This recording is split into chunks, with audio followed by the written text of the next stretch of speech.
வாழிய செந்தமிழ், வாழ்க நற்றமிழர், வாழிய பாரதமணி திருநாடு. பாரதமணி திருநாடு நேரில் அனைவருக்கும் வணக்கம்.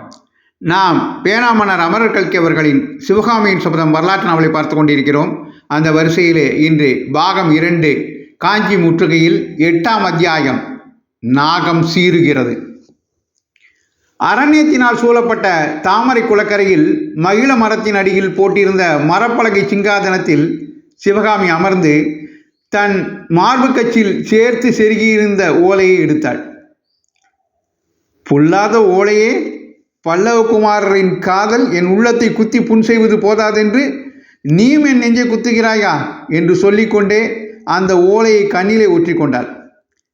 பிறகு சற்று தயங்கி சட்டென்று தன் செவ்விதழ்களில் அதை ஒரு தடவை வைத்துவிட்டு வெறுமையாயிருந்த மேல் ஓலையை அப்புறப்படுத்தினாள்.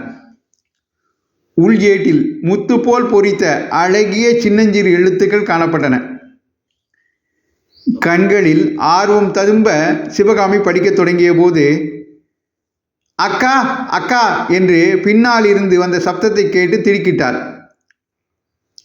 திரும்பி பார்த்தால் அந்த மரசிங்காதனத்தின் கைப்பிடி மீது ஒரு பச்சை கிளி உட்கார்ந்து அவளை கூர்ந்து கவனித்துக் கொண்டிருந்தது. கிண்கிணி ஒலிப்பது போல் சிவகாமி கலகலவென்று சிரித்துவிட்டு அந்த கிளியை பார்த்து, சுகபிரம்ம முனிவரே, உமக்கு என்ன இங்கே வேலை? இளம்பெண்கள் தனிமையாக இருக்கும் இந்த அந்த புறத்துக்குள் ரிஷிகள் வரலாமா? அதிலும் பூஜை வேளையில் கரடி புகுந்தது போல் ஒரு கன்னி பெண் தன் காதலரின் ஓலையை படித்து போகும் தருணத்தில் நீர் வந்து சேர்வது? போம் போம் என்று கையை ஓங்கி வீசிய போது அந்த கை வீச்சானது கன்னத்தை நெருங்கி வரும் காதலனுடைய கரத்தை தள்ளும் அபிநயமாகவே தோன்றியது.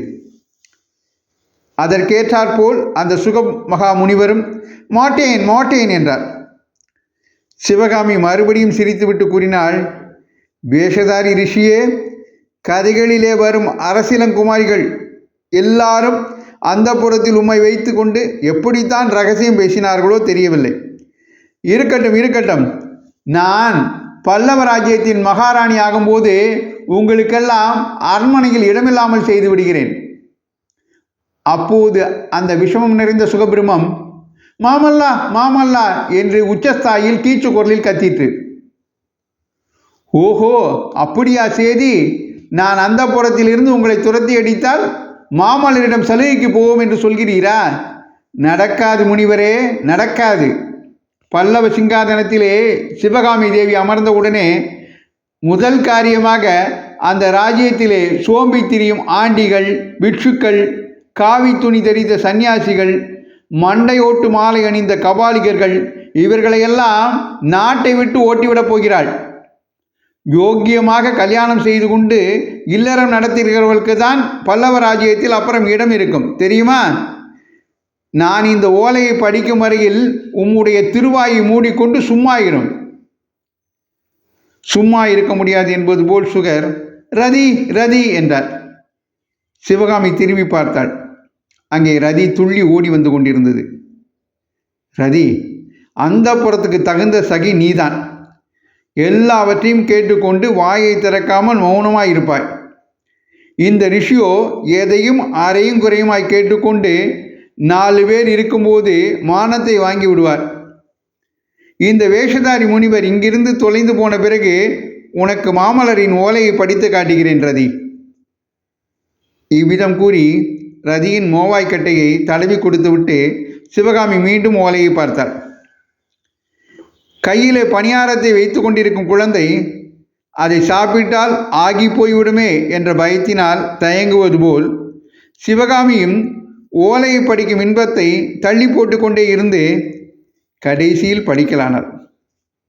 ஓலையில் பிராகிருத பாஷையில் எழுதியிருந்தது. அது வருமாறு: பாரத நாட்டில் புகழ்பெற்ற சிற்ப சக்கரவர்த்தியின் செல்வகுமாரியும் சௌந்தரிய தேவதை அடிபணிந்து போற்றும் சுகுமாரியும் பரதநாட்டிய சாஸ்திரம் வலவந்து தொழுது வணங்கும் கலைவாணியும் மாமல்ல பல்லவனின் இருதய சிம்மாசனத்தில் கொழுவீற்றிருந்து தனியரசு புரியும் மகாராணியும் ஆகிய சிவகாமி தேவிக்கு இனிமேல் ஓலை எழுத மாட்டேன், நானே நேரில் வந்து விடுவேன் என்று முன் ஓலையில் எழுதியிருந்தேன். அதற்கு மாறாக இதை நான் எழுதுவதற்கு 2 காரணங்கள் உண்டு. என் ஆருயிரே, முந்தா நாள் இரவு நான் ஒரு கனவு கண்டேன்.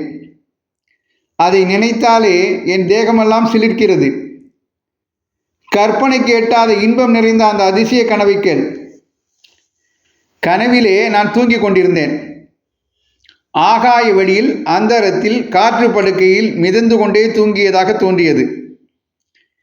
அந்த அதிசயமான சொப்பன தூக்கம் எதனாலோ திடீரென்று கலைந்தது. கண்களை விழித்து பார்க்க முயன்றேன்.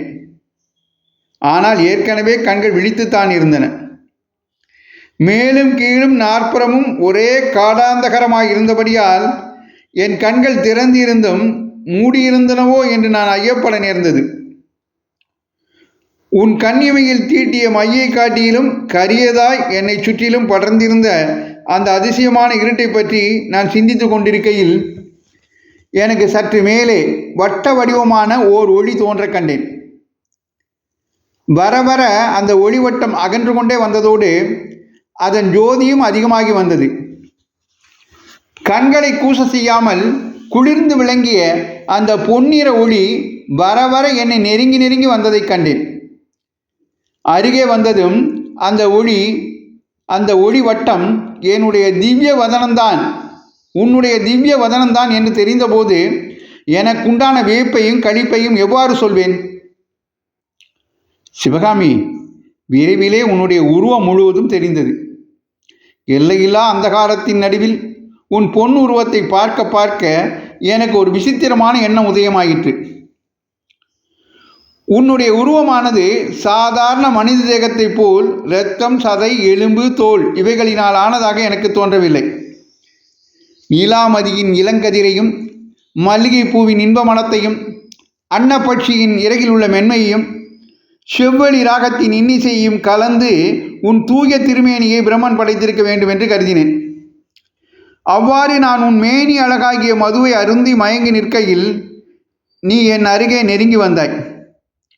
என் முகத்துக்கு வெகு சமீபத்தில் உனது பொன்முகத்தை கண்டேன். காலையில் மலர்ந்த குவளை மலர்களில் பனித்துளி நிற்பது போல் என் நீண்ட கண்களின் முனையில் இரு கண்ணீர் துளிகள் நின்றன. உன்னுடைய மூச்சு காற்று என் முகத்திலே பட்டது. அவ்வளவு அருகில் வந்திருந்த உன்னை தழுவி அணைத்து கொள்ள வேண்டுமென்று என்னுடைய தேகத்தில் ஒவ்வொரு அணுவும் துடிதுடித்தது. ஆனாலும் நான் அவ்விதம் செய்யவில்லை. என் உள்ளத்தில் ஒரு சந்தேகம் தோன்றியிருந்தது. உன்னை தொட்டேனானால் உன் திருமேனியானது நிலாமதியின் கதிராகவும் மல்லிகையின் மனமாகவும் அன்னப்பட்சியின் மென்மையாகவும் செவ்வழியின் இன்னிசையாகவும் தனித்தனியே பிரிந்து மறைந்து விடுமோ என்று பயம் ஏற்பட்டிருந்தது. இந்த பயத்தை அறிந்து கொண்டவளைப் போல நீ உன் செவ்விதழ்கள் சிறிது அகல முத்து போன்ற பற்களின் நுனி தெரிய குறுநகை புரிந்தாய். உன் பொன்வதனம் என்னை அமுத போதையில் ஆழ்த்தி கொண்டு இன்னும் அருகே நெருங்கிற்று.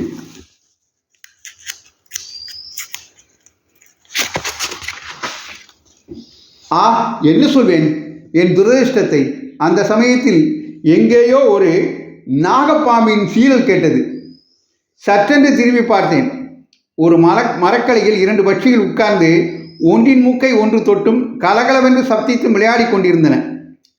அந்த மரத்தின் அடிக்கலையிலிருந்து ஒரு நாகப்பாம்பு, கருநிறமும் மஞ்சள் நிறமும் கலந்த உடலுடைய நீண்ட பாம்பு அந்த பட்சிகள் இருந்த கிளையை நோக்கி சரசரவென்று ஏறிக்கொண்டிருந்தது. அந்த நாகத்தின் சீரலைத்தான் நான் கேட்டதாக தெரிந்து கொண்டேன். அந்த கணத்தில் உன்னை கூட மறந்து என் உடைவாளை அவசரமாய் எடுத்தேன். அவ்வளவுதான். விழித்து கொண்டேன். என் கண்ணில் வளரும் பெண்ணரசியே, சொப்பனங்களிலும் அவற்றின் பலன்களிலும் நம்பிக்கை இல்லாதவன் நான். ஆனாலும் இந்த கனவுக்கு ஏதாவது அர்த்தம் உண்டா என்று அடிக்கடி என்னை அறியாமல் எண்ணம் உண்டாகிறது. உனக்கு ஏதேனும் அபாயம் வரும் என்பதை குறிப்பிடுகிறதோ என்று ஐயுறுகிறேன். யுத்தம் நெருங்கி வருகிறபடியால் நீ ஜாக்கிரதையாய் இருக்க வேண்டும். ஆனால் எவ்வித கவலையோ பயமோ வேண்டாம். என் கையிலே வாள் இருக்கும் வரையில் உனக்கும் உன் தந்தைக்கும் அபாயம் எதுவும் நேராது. பொழுது விடியப் போகிறது. கீழ்வானம் வெளுக்கிறது.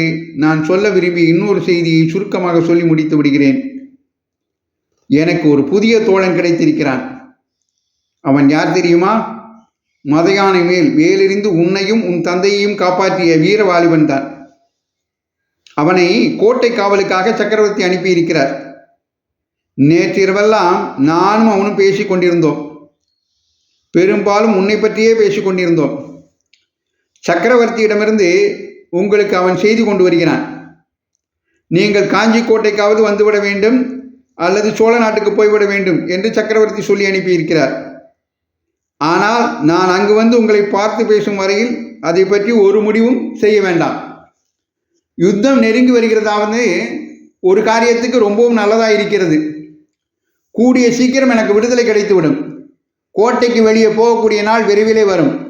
அந்த நாள் வந்தவுடன் நான் நேரே அங்கு வந்து உன்னை பார்த்துவிட்டு வேறு காரியங்களை கவனிப்பேன். என் செல்வமே, ஒவ்வொரு சமயம் நினைத்தால் இந்த ராஜ்யம் எண்ணத்திற்கு, யுத்தம் எண்ணத்திற்கு என்றெல்லாம் தோன்றுகிறது. இதெல்லாம் சொப்பனமாக இருக்கக்கூடாதா?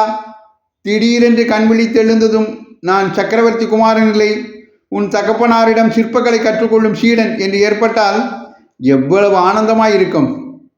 அப்போது உனக்கும் எனக்கும் இடையே ஒரு தடையும் இராதல்லவா? இவ்வாறு 8 மாத காலமாக உன்னை வந்து பார்க்காமலா இருந்திருப்பேன்.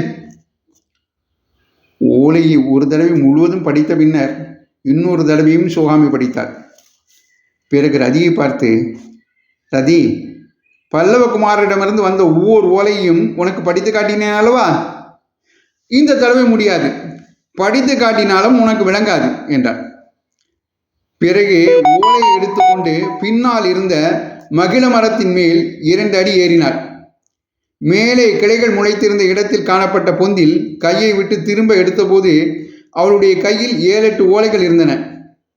அந்த ஓலைகளை ஒவ்வொன்றாக எண்ணி பார்த்துவிட்டு தன்னிடமிருந்து ஓலையையும் சேர்த்து மறுபடியும் பொந்திற்குள் வைத்துவிட்டு கீழே இறங்கினார். ரதி, வா போகலாம். சுகபிரம ரிஷியே, வாரும், வீட்டுக்கு போகலாம். அப்பா சாப்பிட காத்து கொண்டிருப்பார். மாமல்லரின் ஓலையை படித்து காட்டவில்லை என்று என் பேரில் கோபமா? நாளைக்கு வந்து உங்கள் இருவருக்கும் படித்து காட்டுகிறேன். நாளைக்கு மட்டும்தானா? என் வாழ்நாள் உள்ள வரையில் ஒவ்வொரு நாளும் படித்து காட்டுவேன். ரதி, குமார சக்கரவர்த்தியை பற்றி நீ என்ன நினைத்து கொண்டிருக்கிறாய்? சுகமகா முனிவரே, மாமல்லர் மகாகவி என்பதை தெரிந்து கொள்வீராக. காளிதாசனையும் பாரவியையும் போன்ற பெரிய கவி மாமல்லர். அவருடைய கவிதைக்கு பாத்திரமான பெண் யார் தெரியுமா?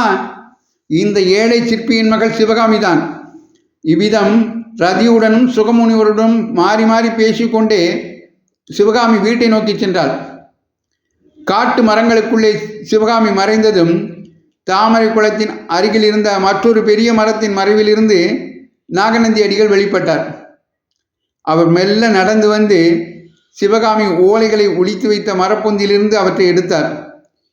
ஒவ்வொன்றாக அவற்றை விரைவாக பிரித்து படிக்க தொடங்கினார்.